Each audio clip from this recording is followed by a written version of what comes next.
দেশজুড়ে জ্বালানি সংকট ও তীব্র গরমে বেড়েছে লোডশেডিং। গোপালগঞ্জ, সিরাজগঞ্জ, গাইবান্ধা, নাটোর, নড়াইল, মেহেরপুর সহ বিভিন্ন জেলায় বিদ্যুৎ সংকটে বিপর্যস্ত জনজীবন। পড়াশোনা, কৃষি, শিল্প সবখানেই পড়েছে এর প্রভাব। প্রতিনিধিদের পাঠানো তথ্য ও ছবিতে মনোয়ার হোসেনের রিপোর্ট। I am Ox.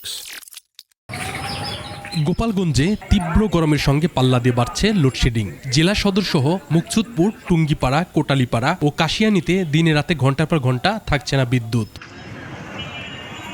গাইবান্ধায় লোডশেডিংয়ের প্রভাবে সবচেয়ে বিপাকে কৃষকরা। একদিকে বিদ্যুৎ বিভ্রাটে সেচ দিতে পারছেন না, অন্যদিকে ডিজেলের অভাবে জেনারেটরও চালানো যাচ্ছে না। ফলে সময় মতো সেচ না পেয়ে ফেটে যাচ্ছে জমি, নষ্ট হচ্ছে ধান। আমাদের কষ্টের জায়গা ধান নাল লাগে গেছে, পানি হচ্ছে না, যে 15 দিনের মতো পানি পাচ্ছি, এটা ক্যাঙ্কা লেগেছে। ইরি ধান ওইভাবে চলে, আমন ধান হলে তাহলে একটা কথা, বৃষ্টি হচ্ছে না তখন পানি চলে। এখন ইরি ধান সবসময় গোড়া গোড়া পানি থুতেই হবে। আমার সহ্য করে থাকালি বা সারা হাতের জন্য আছি, কারণ নেই।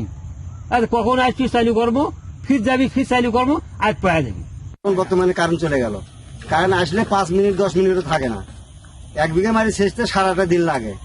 তা আমরা এই যে সারাটা পাতার আবাদ পাতি আমরা কিভাবে করবো? আবার তেল সংকটে বিদ্যুৎ উৎপাদন ব্যাহত হওয়ায় সিরাজগঞ্জে দেখা দিয়েছে ভয়াবহ পরিস্থিতি। জেলার প্রায় 4 লাখ তাঁতের সঙ্গে জড়িত 20 লাখের বেশি মানুষ পড়েছেন বিপাকে। বিদ্যুৎ না থাকায় বন্ধ হয়ে যাচ্ছে তাঁত কারখানার উৎপাদন। বিকল্প হিসেবে জেনারেটর চালানোর মতো ডিজেলও মিলছে না পর্যাপ্ত। ফলে অর্ধেকে নেমে এসেছে শ্রমিকদের আয়। বিপুল পরিমাণে সংকট পড়ে গেছে। মোটামুটি দিনে 12 ঘন্টার ভিতরে 6 ঘন্টা কারেন্ট থাকে না, বিদ্যুৎ থাকে না। তা আমাদের লাভলুবল কম্পোজিট টেক্সটাইলে প্রায় 350 পিস পাওয়ারলুম আছে, মেশিন আছে, অন্য অন্য আরও কারখানা আছে।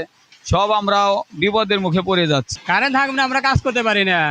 দিনে দেখা যায় যে 6 ঘন্টা 5.5 ঘন্টা কারেন্ট থাকে, কাজ করা খুবই অসুবিধা হয়ে গেছে। নড়াইলেও একই চিত্র।